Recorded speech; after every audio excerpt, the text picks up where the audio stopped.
이영학에게 숨진 여중생의 실종 신고가 접수된 이후 무려 나흘이 지난 뒤에야 해당 경찰서장에게 처음 보고가 들어간 것으로 YTN 취재 결과 확인됐습니다. 특히 피해 여중생이 이영학의 집에서 12시간이 넘게 살아있었던 것으로 확인되면서 경찰의 늑장 대처 논란이 더욱 커지고 있습니다. 취재기자 연결합니다. 김태민 기자. 네, 사회부입니다. 10대 여학생이 실종된 건데 초동 대처가 이렇게 늦을 수 있는 겁니까? 피해 학생의 실종 신고가 접수된 게 지난달 30일 밤 11시 20분입니다. 하지만 관할인 서울중랑경찰서장은 추석 당일인 지난 4일 오전 11시 30분에야 첫 보고를 받은 것으로 확인됐습니다.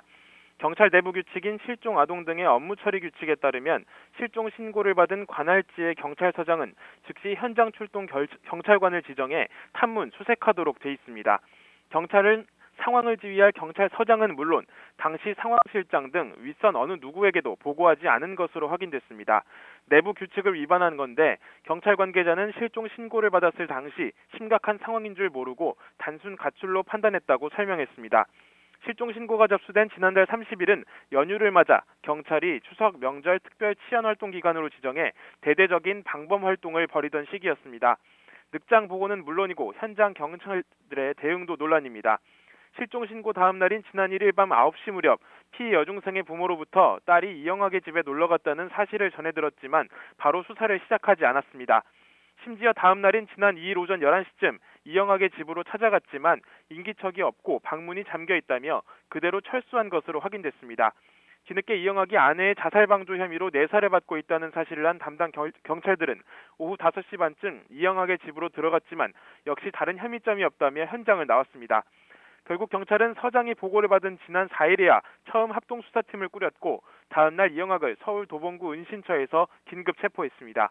피해 여중생이 이영학의 집에서 12시간 넘게 살아있었던 것으로 확인된 만큼 경찰의 예규 위반 등 늑장 대처에 대한 비판도 커지고 있습니다. 현장 수사팀에 대한 대대적인 감찰과 진상조사도 불가피할 전망입니다. 네, 심각한 상황인 줄 몰랐다. 정말 황당한 일인데 이영학의 범행 동기는 나왔습니까? 관련해서 지금도 수사가 진행 중입니다. 경찰은 현재 이영학과 그의 딸 2명 모두에게 프로파일러를 투입해 심리 상태와 성장 과정 등을 확인하며 정확한 범행 동기를 가리고 있습니다. 앞서 경찰이 설명한 이영학의 범행 이유는 크게 두 가지입니다. 피해 여중생이 딸과 초등학교 때부터 친한 사이였고 최근 숨진 아내가 평소 좋아했다고 진술했다는 겁니다.